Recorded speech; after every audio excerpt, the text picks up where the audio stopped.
السلام علیکم اور خوش آمدید بیک ٹو دا شو.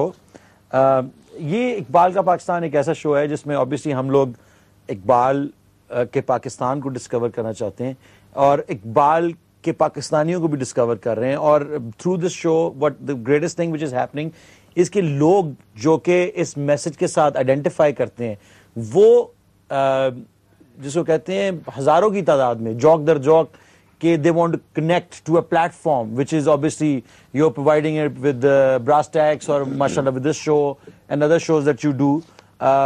لیکن اس کے ساتھ ساتھ مجھے جو بہت زیادہ جو چیز تقویت دیتی ہے وہ یہ ہے کہ یہ جو لوگ ہیں جو ہم سے سوال پوچھتے ہیں یہ کوئی کنڈر گارٹن کوسچنز نہیں ہیں. ان کا شعور جو ہے ان لوگوں کا، ان بچوں کا جن کو ہم بچے کہتے ہیں، ان کا شعور جو ہے وہ it's better than any of the politicians اور جو بیوروکریٹس جو آپ کے بیٹھے ہوئے ہیں جو آپ کے ملک چلا رہے ہیں. Pure and so amazing, it's amazing and pure and جو اس کو کہتے ہیں کہ سوچ پختہ ہے ان لوگوں کی. جیسا کہ یہ فاطمہ سلیم ہے، میرے خیال سے انہوں نے پہلے بھی ایک دو دفعہ سوال بھیجے لیکن یہ بڑی مزیدار ان کے کچھ سوال آئے ہیں کہ Iqbal emphasize a lot on عشق رسول, peace be upon him. What does he exactly mean by عشق رسول? Kindly elaborate. The whole phenomena of spirituality is new for us. These are obsolete concepts as regards our society to date. So clearly we need basic kindergarten level knowledge. Also no need to mention, but we do not have enough reliable platforms for seeking answers. And her idea is that every Muslim is a born lover of Muhammad. We don't even need to work on it.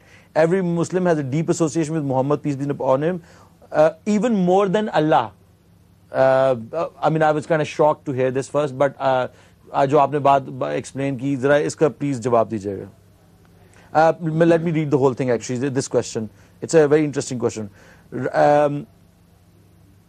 We can readily see it around us. We are not offended when anyone curses Allah.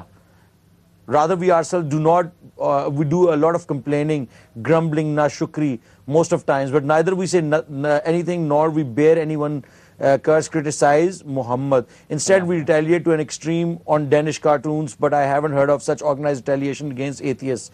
Atheists are rather cool, they are sciencey, but nothing offends you as much as Gustakh Rasool. Not even someone offending our country, our family, our parents. Anyone who hasn't experienced it in real life, just check out such internet forums and see how your blood boils and you feel like smashing such people's faces. Beautiful. دیکھیے علی، یہ وہی بات اس بچی نے کی ہے کہ جو بات ہم اس بریک سے پہلے کر رہے تھے کہ حضور صلی اللہ علیہ وآلہ وسلم کی محبت اور عشق ہمارے خون میں، ہمارے ڈی این اے میں، ہماری پیدائش سے پہلے ڈال دیا گیا ہے. اور جو حضور صلی اللہ علیہ وسلم کی حدیث شریف ہے، یعنی قرآن میں وہ جو آیت ہے کہ جو لوگ ایمان لاتے ہیں الذین آمنوا اشد حب للہ، وہ شدید ترین محبت اللہ سے کرتے ہیں. کہنے کو تو سب سے زیادہ محبت اللہ سے ہونی چاہیے، لیکن اس کی جو انٹرپریٹیشن ہے، اس کی جو تشریح حضور صلی اللہ علیہ وآلہ وسلم نے دی ہے، جس کا حدیث شریف جس کا مفہوم ہے کہ تم میں کوئی شخص مومن نہیں ہو سکتا جب تک میں یعنی رسول اللہ صلی اللہ علیہ وسلم کی ذات اس کے لیے اس کے جان، اس کے مال، اس کی عزت، اس کی آبرو، اس کے بچوں، اس کی سب کچھ سے زیادہ محبوب نہ ہو جائے. یعنی سب سے زیادہ محبت اس کی مینیفیسٹیشن حضور صلی اللہ علیہ وآلہ وسلم کی ذات مبارک سے ہے. اور جب تک شدید ترین محبت حضور کی ذات سے انسان نہ کرے، اس وقت تک نہ ایمان مکمل ہوتا ہے، نہ آپ اپنے اندر وہ اسپرچول ڈائمنشن کو فیل کرنا شروع کرتے ہیں. بیکاز روحانی ڈائمنشن کی اساس، اس کی centre of gravity is connecting to رسول اللہ صلی اللہ علیہ وآلہ وسلم. اس کے مختلف ڈائمنشنز ہیں. مثال کے طور پر اگر آپ صحابہ کی زندگیوں میں دیکھیے، یا اگر آپ اس وقت کے لوگوں کے عشق اور حضور سے تعلق اور پیار کو دیکھیے، تو ہر ایک نے اپنا اپنا اظہار مختلف انداز میں کیا ہے. اس کی کوئی یہ سیٹ رول لا نہیں بنائے جا سکتے. مثال کے طور پر جب حضور وضو کرتے ہیں تو صحابہ کا عالم یہ ہے کہ دیوانے اور جنون اور عشق اور پیار میں آپ کے وضو کا پانی نیچے نہیں گرنے دیتے. There used to be arguments, fights ہو جاتی تھی کہ وضو کا پانی ہم لے کے اپنے اوپر لگا لیں.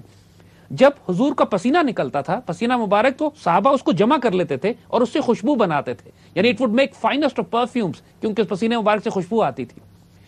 ایک مرتبہ ایک صحابی نے حضور صلی اللہ علیہ وآلہ وسلم کو دیکھا، اور وہ سردیوں کے دن تھے. انہوں نے حضور کو دیکھا کہ حضور نے گرم چادر اوڑھی ہوئی ہے، جسے کالی کملی ہماری پوئٹری میں بڑی استعمال ہوتی. ان صحابی نے صرف ایک دفعہ زندگی میں حضور کو دیکھا.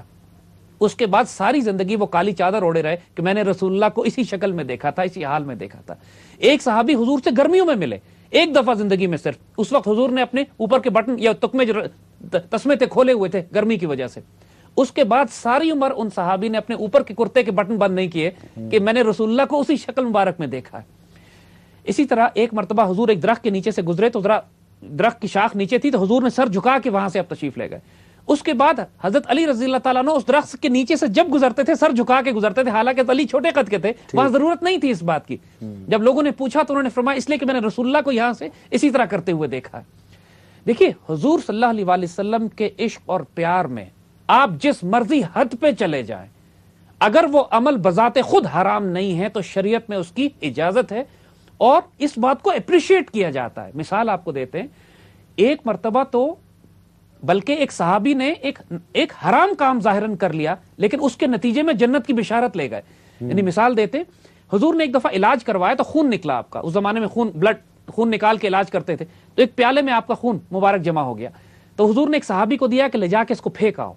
اب تھوڑی دیر بعد وہ صحابی گئے اور واپس آ گئے, تو حضور نے پوچھا کہ خون کہاں پھینکا؟ اب وہ شرما گئے, کہتے ہیں یا رسول اللہ صلی اللہ علیہ وآلہ وسلم مجھے شرم آئی کہ آپ کا خون میں زمین پر پھینکوں, تو میں اس کو پی گیا. اب دیکھیے خون پینا حرام ہے ٹھیک, لیکن کہتے ہیں عشق رسول کا ان کا عالم یہ تھا کہ ان کو شرم آئی اس بات پہ کہ حضور کا خون مبارک زمین پہ جائے, کہتے ہیں میں پی گیا. تب حضور نے کیا فرمایا؟ فرماتے ہیں کہ جس جسم میں میرا خون داخل ہو گیا ہو اب اللہ نے جہنم کی آگ اس جسم پر حرام کر دی ہے.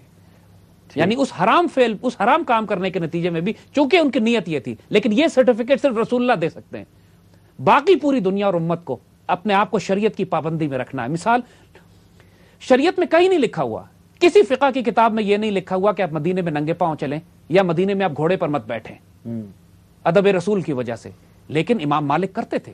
امام مالک جنہوں نے موطا امام مالک لکھی اور حضور کے خادم حضرت انس ان کے صاحبزادے اتنے بڑے امام جنہوں نے پوری دنیا میں اسلام کو پھیلایا اور دین کو پھیلایا, مدینے کے اماموں میں شروع کے دور کے, آپ ادب رسول میں مدینے میں گھوڑے پہ سوار نہیں ہوتے تھے کہ حضور یہاں گھوڑے پہ سوار ہوئے تو میں ننگے پاؤں چلوں, اور جوتا نہیں پہنتے تھے کہ جہاں پہ حضور چلے ہو وہاں میں جوتا پہن کے نہیں چلوں گا.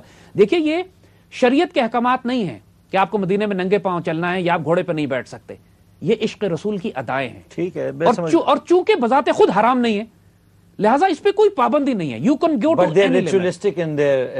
دیکھیے اللہ تعالیٰ نے منع نہیں کیا, صحابہ نے ان باتوں کو کیا, اور یہ جانتے ہوئے کیا ہے کہ یہ دین کا حصہ نہیں ہے, یہ محبت کے تقاضے ہیں. یہ وہ چیزیں کہ جو مسلمان قوم زیادہ تر ریچولز میں بھی تو پھنس گئی ہے. اصل جو روح تھی جو, اب بات یہ دیکھو کہ ایک کام ریچول میں کرنا اور ایک کام جنرلی عشق رسول میں دیوانے ہو کے کرنا, دونوں میں زمین آسمان کا. میں آپ کی بات بالکل سمجھتا ہوں, لیکن میرا سوال پھر وہی آتا ہے کہ زیادہ تر لوگ جو اس ڈفرنس کو نہیں سمجھتے ریچولز میں پھنس جاتے ہیں اور ریچولز کے آگے جاتے ہی نہیں. یہ وہی بات ہے کہ آپ ایک زمین سے نکلیں, خندق میں سے نکلیں, آپ باہر جائیں اور آپ کو سائن پوسٹ نظر آ رہا ہو کہ جنت اس طرف ہے, اگر آپ نے اس رستے پہ چلیں گے, صراط مستقیم کے رستے پہ چلیں گے تو جنت پہ پہنچ جائیں گے, لیکن آپ اسی سائن پوسٹ کو ہی پھول وول ڈال کے وہیں پہ سجدے کرنے شروع کرتے ہیں تو you will never actually get to جنت. ایگریڈ. دیکھیے اقبال نے اسی بات کا رونا تو رویا تھا نا کہ رسم اذاں رہ گئی روح بلالی نہ رہی, جی کہ رسم رہ گئی یا روح ختم ہو گئی. اقبال نے بات کی ہے اس پہ ہم کریں گے انشاءاللہ. جو اقبال کا